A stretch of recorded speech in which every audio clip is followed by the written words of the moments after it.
오늘은 사순절 제3일입니다. 너는 흙이니 흙으로 돌아갈 것이니라. 주님, 우리 사람이 흙에서 났음을 잊지 않게 하소서. 흙에서 나와 흙으로 돌아가니 교만을 버리게 하소서. 흙에서 나와 흙으로 돌아가니 탐욕을 버리게 하소서. 흙에서 나와 흙으로 돌아가니 분노를 버리게 하소서. 흙에서 나와 흙으로 돌아가니 게으름을 버리게 하소서. 흙에서 나와 흙으로 돌아가니 음란을 버리게 하소서. 흙에서 나와 흙으로 돌아가니 질투심을 버리게 하소서.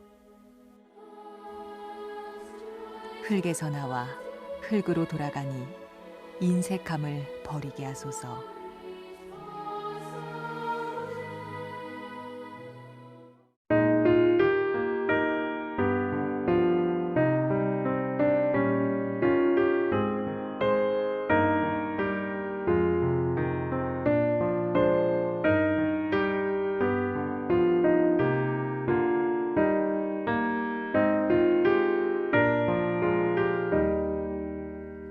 참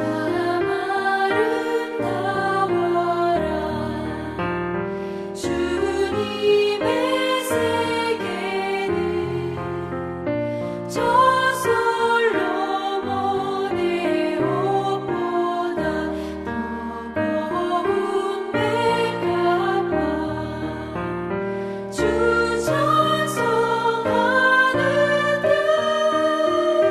저 맑은 내 아버지의 지으신 그 솜씨 깊도다. 참 아름다워라 주님의 세계는 저 아침 해와 저녁 밤하늘 빛나며 망망한 바다와 늘 푸른 봉우리 다 주 하나님 영광을 잘 드러내도다.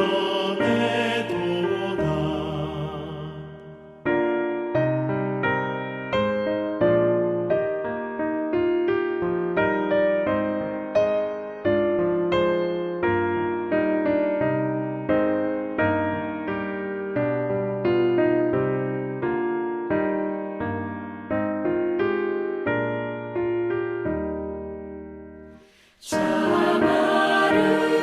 아름다워라 주님의 세계는 저 산에 부는 바람과 잔잔한 시냇물 그 소리 가운데 주 음성 들리니 주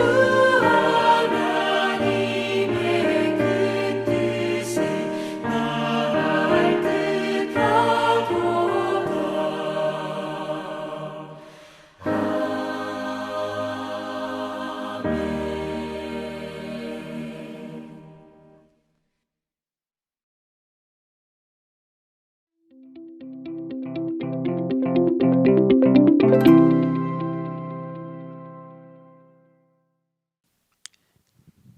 2021년 전국 한인연합감리교회 특세 2월 19일 말씀을 전할 라치어서 제일교회 이진국 목사입니다.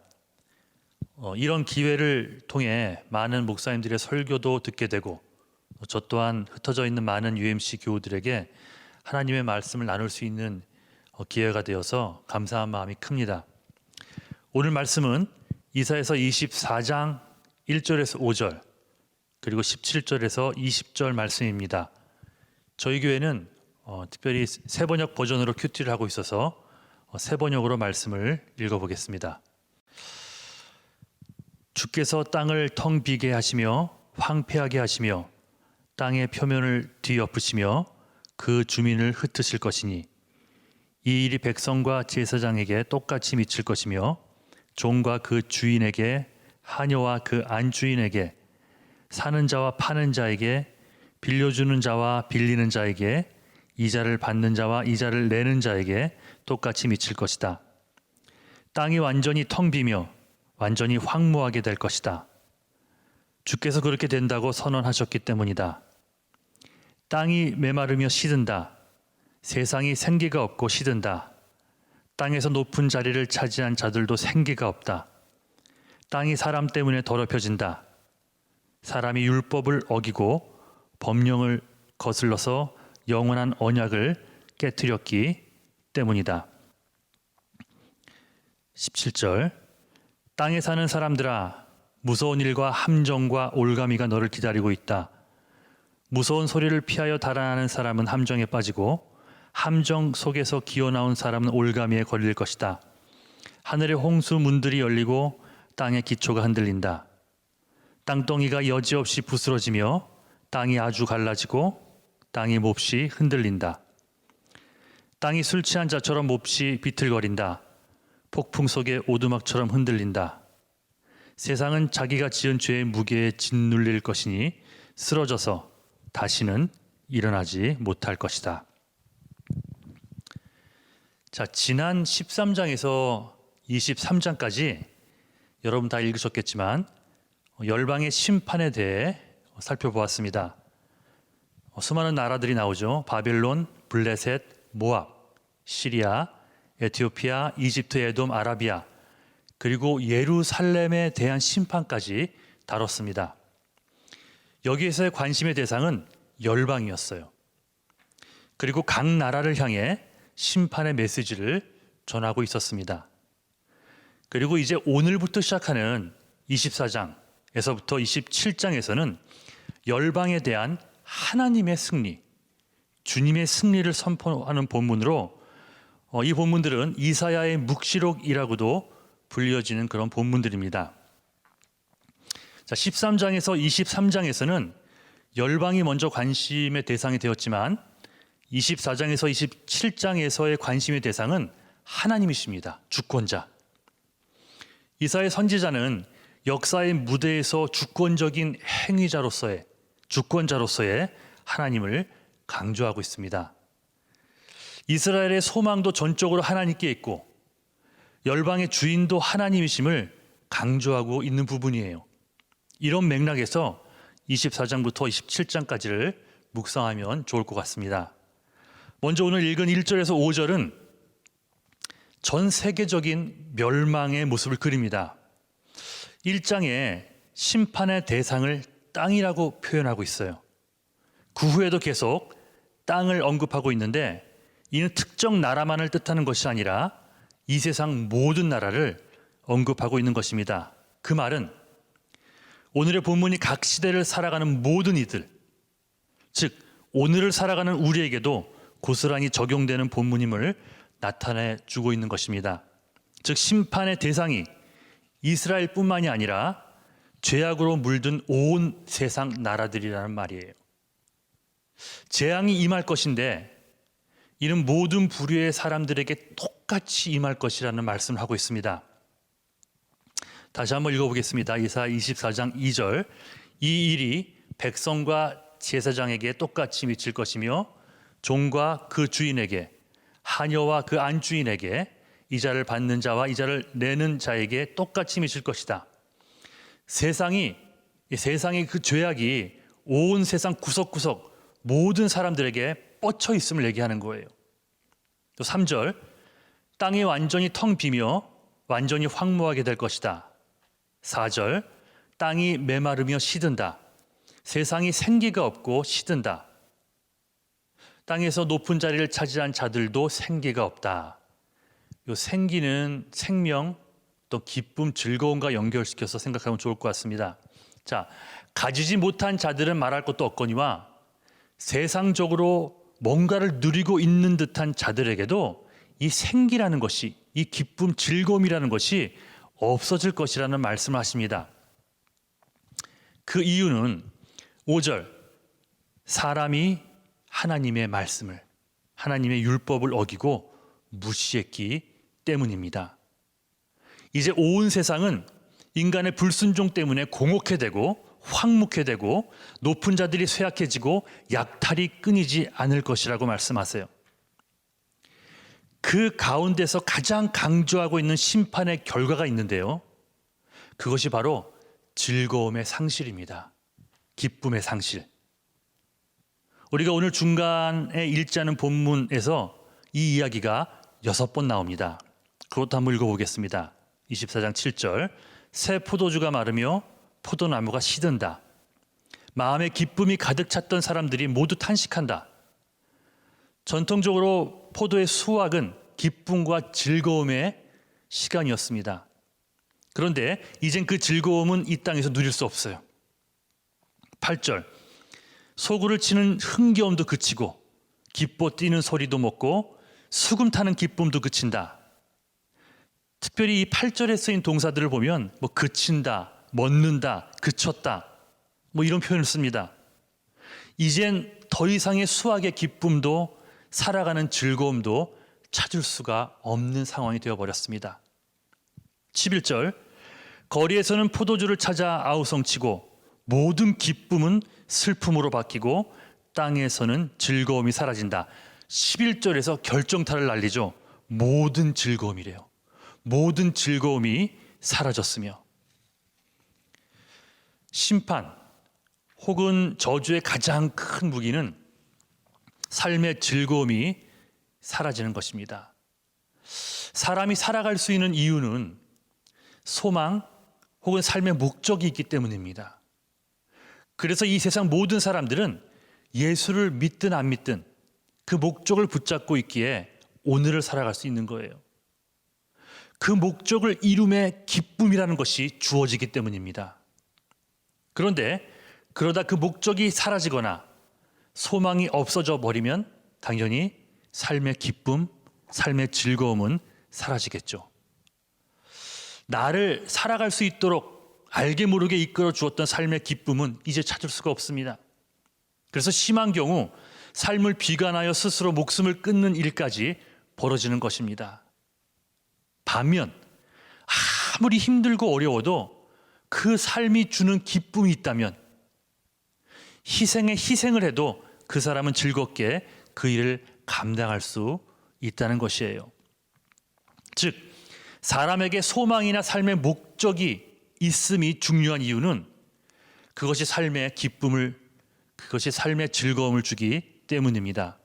그 소망을 바라보기에 오늘이 행복합니다. 즐겁습니다. 그 목적을 이루어 나가는 오늘이 내게 기쁨을 주기 때문에 그렇다는 거예요. 그런데 지금 이 땅의 모든 즐거움이 사라졌다고 하십니다. 죄로 인해 받는 심판. 그 심판이 주는 가장 가혹한 결과는 바로 즐거움의 소멸이에요. 죄를 왜 짓지 말아야 하느냐고 물을 수 있을 겁니다. 왜 말씀에 순종하고 살아가야만 하는지 이렇게 물어볼 사람도 있을지 모르겠습니다. 그러니까 내가 희생을 하면 저 사람만 좋은 거 아닌가? 라는 그런 생각도 들 거예요. 물론 말씀에 순종해야 하는 이유는 그것이 그저 하나님의 말씀이기 때문이라는 이유도 맞습니다.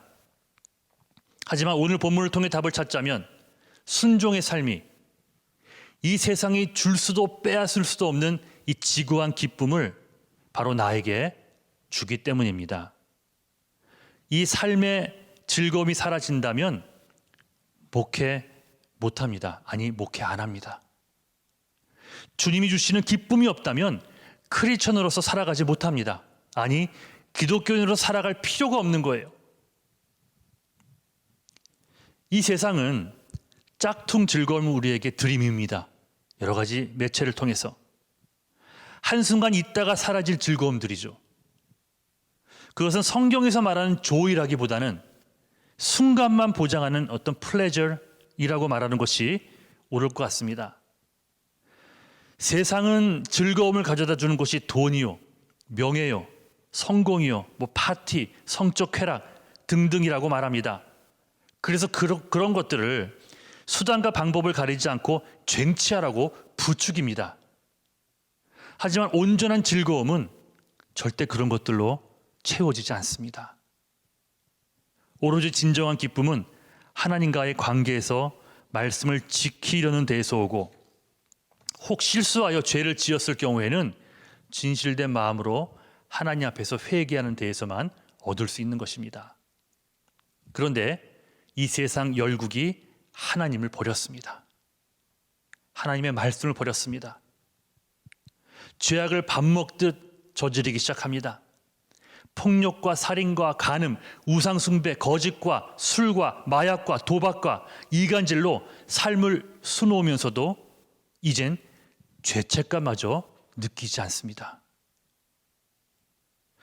지금 오늘을 사는 우리들 이야기를 하는 거예요. 그 결과 하나님의 심판이 임하며 그 심판으로 인해 이 땅의 모든 즐거움까지도 빼앗겨버리는 세상의 모습, 그 모습을 우리라고 피해갈 수 있는 것은 아니라고 성경은 얘기합니다. 하나님의 말씀을 버린 자들에게 하는 말씀들을 보십시오. 우리 두 번째로 읽었던 17절 이하에 보시면 거기에 쭉 나옵니다. 무서운 일과 함정과 올가미가 너를 기다리고 있다. 너희는 너희가 지은 죄의 무게에 짓눌려 쓰러져 다시는 일어나지 못할 것이다. 재앙이다. 즐거움이 사라진 정도가 아니라 아예 무서워 벌벌 떨며 살아갈 수밖에 없는 너희들의 모습을 보라. 결론적으로 말씀드리고 싶은 것은 다시 말씀으로 돌아가야 한다는 겁니다. 말씀은 곧 예수 그리스도이십니다. 그래서 말씀에 순종하는 것은 예수님에게 순종하는 것이고, 말씀을 따르는 것이 곧 예수를 따르는 것이고, 말씀을 사랑하고 사모하는 것이 바로 예수를 사랑하는 자의 모습입니다. 그 말씀이 그 예수 그리스도께서 주시는 최고의 복, 삶의 기쁨, 삶의 즐거움을 회복하시기를 주님의 이름으로 간절히 축원합니다. 영원히 사라지지 않는 기쁨을 함께 누리길 원합니다. 이 세상 그 무엇과도 바꿀 수 없는 즐거움을 이제 함께 소유하길 원합니다. 하나님의 말씀을 목숨보다 더 사랑하며 사는 삶을 회복해야만 합니다. 예수 그리스도나 다름없는 그 말씀을 매일 읽고 묵상하고 적용하는 삶은 그래서 아무리 강조해도 지나치지가 않습니다. 보지 못하고 듣지 못하고 말하지 못했던 헬렌 켈러 여사 아시죠? 헬렌 켈러 여사가 살아생전 신약 성경을 몇 번 읽었는지 아십니까? 점자로 신약 성경을 183회나 읽었다고 합니다. 자, 100번 정도 읽었더니 눈이 보이기 시작합니다. 150번 정도 읽으니 듣기 시작했고요. 180번 정도 읽으니 말할 수 있게 되었나요? 아니죠. 여전히 못 보고, 여전히 못 듣고, 여전히 말씀하지 못했습니다. 하지만 주님이 부르는 그날까지 성경 읽기를 포기하지 않으셨어요. 그 말씀에 뭐가 있길래? 그 말씀이 곧 예수님이기 때문입니다. 말씀을 읽고 말씀을 묵상하고 말씀을 삶 속에 적용함은 곧 그만큼 생명의 예수님과 동행하는 것이 됩니다. 그러니 이런 자들에게 예수님만 가질 수 있고 예수님만 줄 수 있는 기쁨과 즐거움이 넘칠 수밖에 없다는 것이죠. 말씀을 맺겠습니다. 세상 즐거움을 내려놓고 세상 쾌락들을 내려놓고 주 예수보다 더 귀한 것은 없다고 고백하며 살아가십시오. 예수의 자리를 빼앗아간 마음을 다시금 다잡고 삶의 우선순위에 예수 그리스도를, 즉 그분의 말씀을 다시 올려놓으십시오. 그러하면 어떤 상황에서도 빼앗기지 않을 기쁨, 힘든 순간에도 나를 살아갈 수 있게 만들 즐거움을 풍성하게 누리게 될 줄을 믿습니다. 오늘도 이 말씀 붙들고 주 안에서 승리하기를 주님의 이름으로 간절히 축원합니다. 아멘.